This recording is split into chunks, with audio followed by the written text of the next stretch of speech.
이번 시간에는 죽음의 개념 그리고 죽음의 의의에 대하여 함께 생각하는 시간을 갖도록 하겠습니다. 강의의 김성철 교수입니다.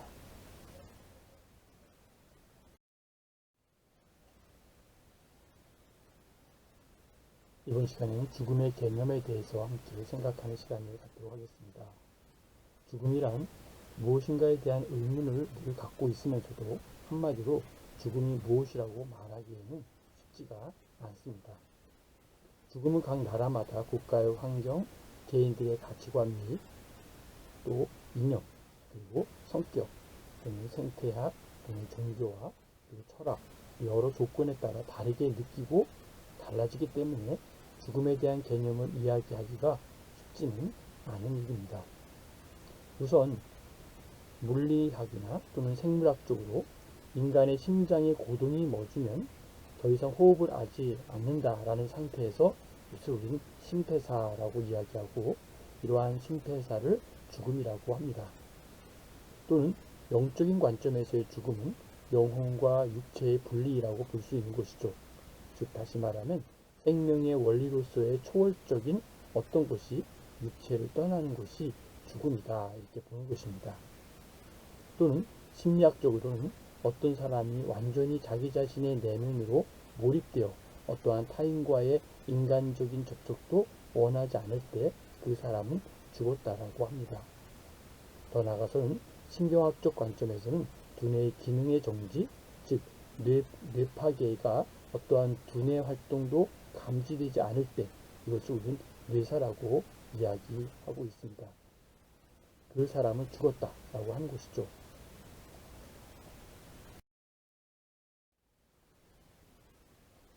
죽음이라고 하는 것은 세포학적으로 어떤 사람의 신체를 구성하고 있는 모든 세포가 파괴되거나 정체되었을 때 나타나는 하나의 상황입니다. 죽음이란 기존의 과학적 입장으로는 심장이 뛰지 않으면 사망으로 봅니다. 죽음이라고 하는 것은 살아있는 상태의 종결, 그렇기 때문에 생물학적인 유기체, 예를 들면 심장이나 허파나 동공 등의 이런 세포사가 생존 능력을 상실해 다시는 소생할 수 없는 죽은 상태를 죽음이다라고 우리는 봅니다.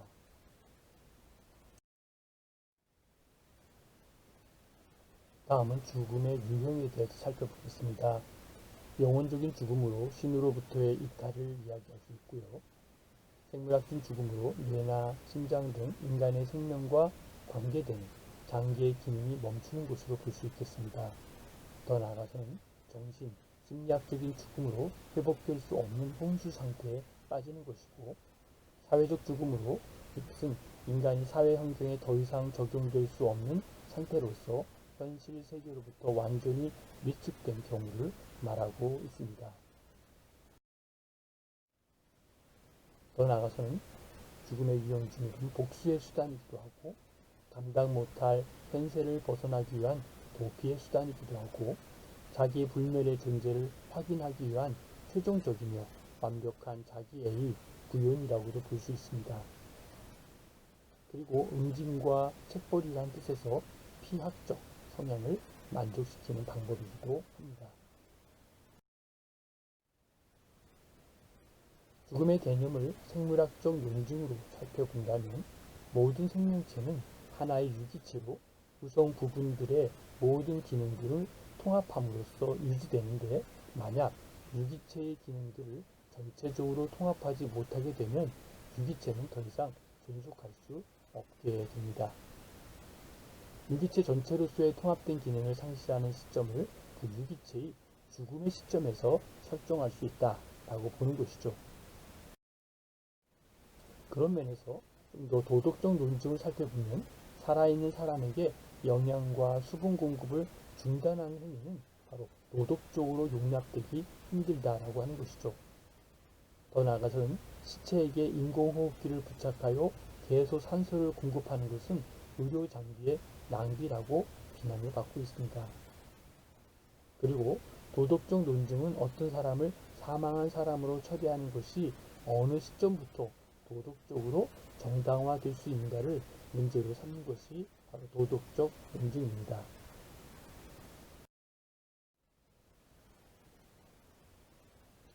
도덕적 논증에서 볼 때 이 도덕적 논증을 주장하는 사람들은 인간은 이런 가치로운 삶을 살 수 있을 때에만 살아있는 사람이다 라고 보는 것이죠. 그래서 인간의 생명을 보존한다는 것 자체가 도덕적 의무로 사람을 사망한 사람으로 취급하는 것이 바로 도덕적으로 정당화되는 유일한 경우는 그 사람이 사망했을 경우다라고 보는 것입니다. 더 나아가서 인간이 인격적인 자기 동일성을 유지한다는 것은 그 인간이 정신적인 연속성 혹은 매력을 지속적으로 소유하고 있다라고 하는 것이죠. 인간이 인격적 자기 동일성을 더 이상 유지하지 못하게 된다면 그 인간의 육체는 남아있을지라도 그 인간은 더 이상 존재하지 않는다라고 보는 것입니다. 다시 말하면 존재론적 논증에 의하면 김 누구누구라고 하는 사람은 이미 죽었지만 이 환자는 아직 살아있다라고 하는 것이죠. 이것을 김 누구누구라고 하는 사람의 인격은 더 이상 존재하지 않지만 그가 소유하고 있던 육체는 아직 생명을 유지하고 있다라고 주장하는 것과 같습니다.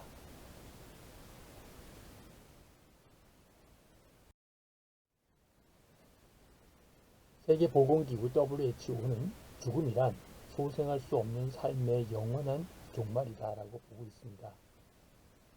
한국어 대사전에는 죽음은 세포 내의 연속적인 생리적 변화가 불가역적으로 되어 정지되는 상태라고 보는 것이죠.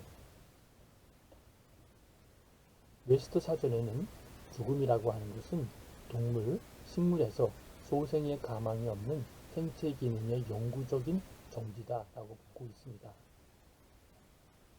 생명의 종결, 그리고 죽어가는 사실이나 행동 및 과정을 바로 죽음이다라고 보는 것이죠.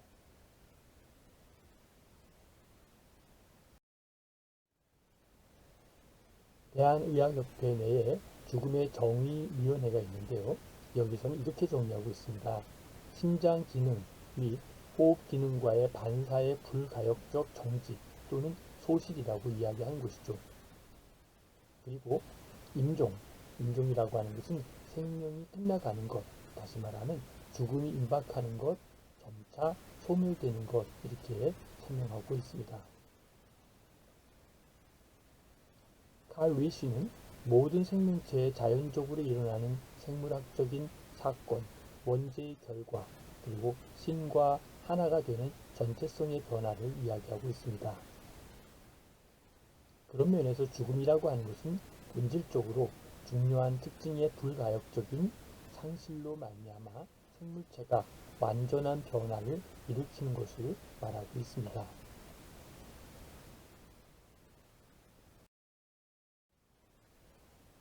다음은 죽어감, 다이닝에 대해서 설명한다면 우리가 잘 알다시피 실제하고 관찰할 수 있는 과정이고 또한 죽어가는 개인은 물론이고 주변의 사회 환경에 의해서도 영향을 받을 수 있는 과정이다라고 볼 수 있습니다. 죽음이라고 하는 것, 데스라고 하는 것은 살아있는 상태에서 죽어지는 상태로의 전환이라고 볼 수 있고요. 죽음은 죽어감을 시작해서 죽음으로 종말을 맺는 그런 전이 과정이며 죽어감은 유기체가 생존 능력을 상실해가는 과정이다. 이렇게 설명할 수 있습니다.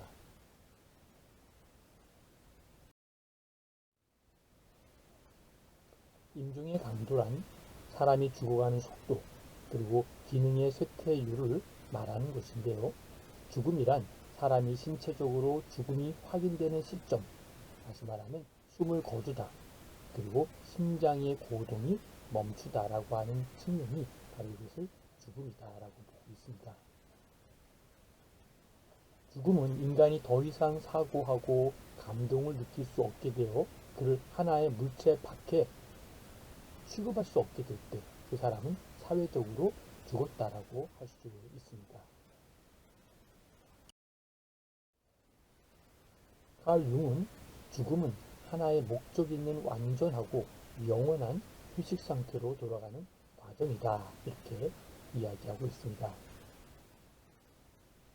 티리케라고 하는 학자는 죽음은 국경이 그 나라에 속해 있는 것처럼 명백히 삶에 속해 있는 것으로서 오직 설명할 수 있는 한 가지 방법은 삶에 대하여 잘못함으로써 명백하다.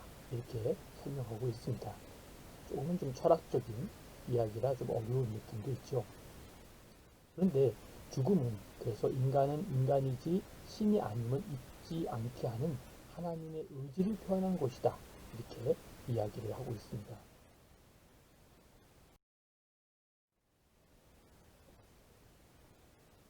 다음은 동양 종교의 죽음관을 한번 살펴볼 텐데요. 먼저 한국의 무속신앙과 죽음을 살펴보도록 하겠습니다. 우리의 옛 풍습에서는 육체에서 영혼이 떠나버리면 정말 죽은 것이고 그 영혼이 다시 육체 속에 돌아오면 살아난다 라고 생각하는 것이 한국의 무속신앙과 죽음을 설명하고 있습니다.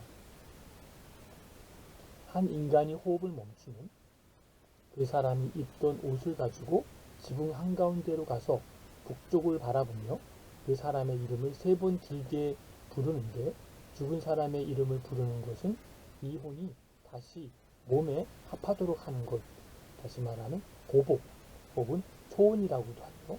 이렇게 해서 살아나지 않으면 그때서야 비로소 죽음으로 규정한다 라고 이야기하고 있습니다.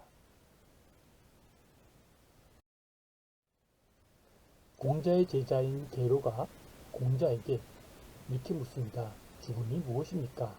이렇게 물으니 공자가 대답하기를 태어나는 것도 모르는데 어찌 죽음을 알리오? 이렇게 답하고 있습니다. 중국의 유교는 내세관을 갖고 있지 않기 때문에 죽음감도 확실하지 않고 공자도 경천신앙을 가지고 있다고 볼 수 있습니다. 유교는 죽음 자체의 의미나 죽어서 시작하는 또 다른 세계에 대해서는 관심이 없고 삶과 죽음을 대자연의 법칙에 의한 신규 과정으로 봄으로써 형이상학적 문제로 돌렸음을 볼 수 있습니다.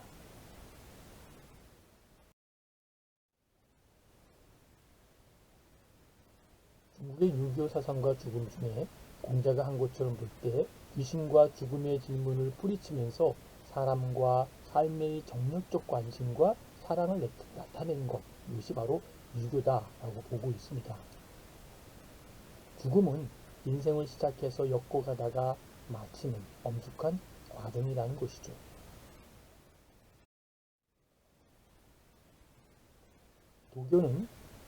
도교의 사상과 죽음을 살펴볼 때 중국 고대의 민간 신앙을 바탕으로 잡는 신선설을 중심으로 불로장생을 주 목적으로 하는 현세 이익적인 자연 종교다라고 보고 있습니다.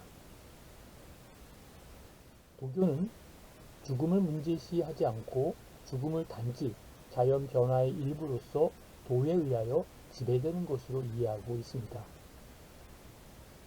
장자의 도교적 입장의 죽음과는 삶은 죽음의 동반자요, 죽음은 삶의 시작이며 또 어느 것이 근본임을 누가 알랴 라고 이야기하면서 삶이란 기운의 모임이고 기운이 모이면 태어나고 기운이 흩어지면 죽는 것인데 이같이 사와 생 이 둘 가운데 같은 짝을 만나면 무엇을 조심하랴 이렇게 이야기하면서 내 생애를 잘 지냈으면 죽음 또한 유연하게 맞이해야 한다라고 이야기하고 있습니다.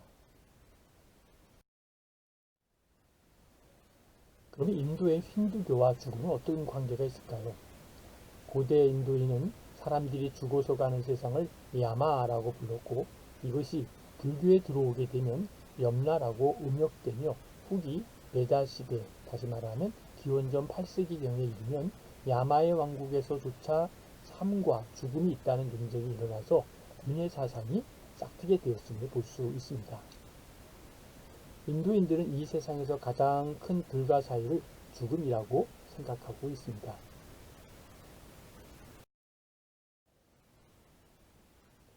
다음은 불교 사상과 죽음을 보도록 하겠습니다. 불교에서는 죽음을 인간으로서는 피할 수 없는 현실로 보았고 현실의 냉혹한 자각을 통해 죽음이라는 실상을 초연하는 보다 높은 차원의 진실을 체득함으로써 현실적 죽음의 문제가 극복된다는 것이 바로 붓다의 입장입니다.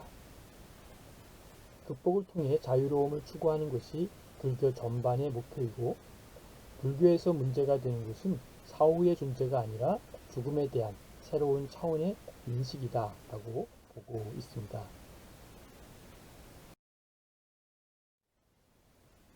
삶에도 번민하지 않고 죽음에도 번민하지 않는 생명에 대한 추구, 다시 말하면 삶과 죽음을 초월하여 업과 윤회를 벗어난 경지로서 번뇌를 꺼버린다는 원의에 지닌 열반이다 라고 보는 것이죠. 죽음에 대한 불교의 입장을 바르게 이해하는 것은 불교의 궁극적 인식인 생사, 즉 열반을 바르게 이해하고 있는 하나의 방도다라고 보는 것입니다. 불교에서의 죽음의 문제는 마음의 문제로 귀결되며, 마음의 문제는 궁극적으로 무심의 상태, 즉 적정이며 열반의 상태에 도달할 수 있을 때 해결할 수 있다라고 하는 것이 불교 사상과 죽음에 대한 내용입니다. 좀 더 우리가 서양 종교의 죽음관, 다시 말하면 그리스도의 사상과 죽음을 살펴보면, 죽음과 관련된 그리스도의 사상은 구약의 창세기부터 시편 이후까지, 여기까지는 죽음의 보편성과 아울러 연관된 인생의 허무함을 지시하고 있습니다. 구약은 죽음의 보편성에서 다시 새로운 죽음의 의미를 부여하여 죽음과 죄는 인과관계가 있는 것으로 보고 있습니다. 그래서 하느님은 인간을 불멸하도록 창조하였으며, 인간은 죽음을 면제받을 소지로 지니고 있다. 그리고 창조한다 라고 보고 있는 것이죠.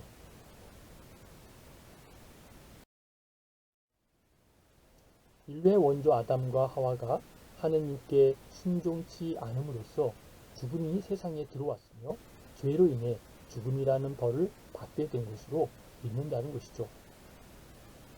신약에서의 죽음과는 예수와 죽음의 관계를 통하여 이해하고, 인간의 조건으로서 감수해낼 수 없는 고통스러운 최악의 죽음을 완전히 극복함으로써 벌받은 인간의 죽음을 영원한 생명으로 구원하였고, 그리스도가 죽은 후 3일 만에 부활하였듯이 모든 인류도 이 세상의 종말에는 모두 부활하고 영혼과 육신이 결합되어 천국에서 영생을 누리게 된다고 보고 있습니다.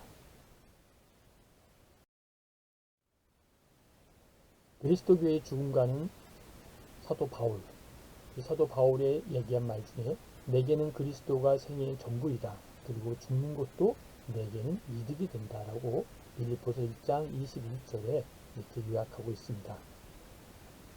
그리스도교회에서 있어서 볼 때 죽음은 하나의 위기인 동시에 사건으로 받아들여지기 하지만, 생물학적 죽음을 하찮은 일로 경시하고 부활 사상의 중심을 두어 죽음을 새로운 존재로 이끌어내는 희망의 시작이다 라고 보고 있습니다.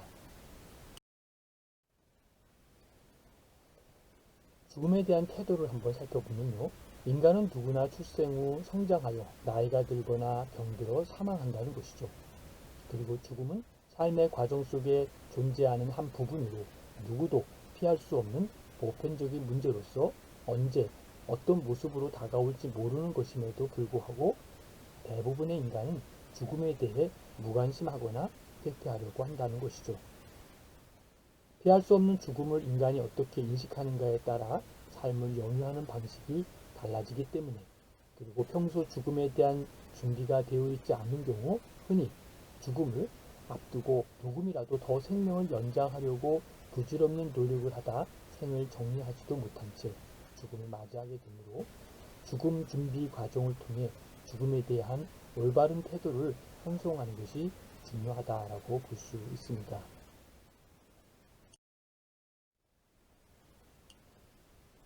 지금까지 경청해 주셔서 감사드립니다. 질문이 있는 분들은 카톡으로 남겨주시면 답장 드리도록 하겠습니다. 끝까지 경청해 주셔서 다시 한번 감사드립니다.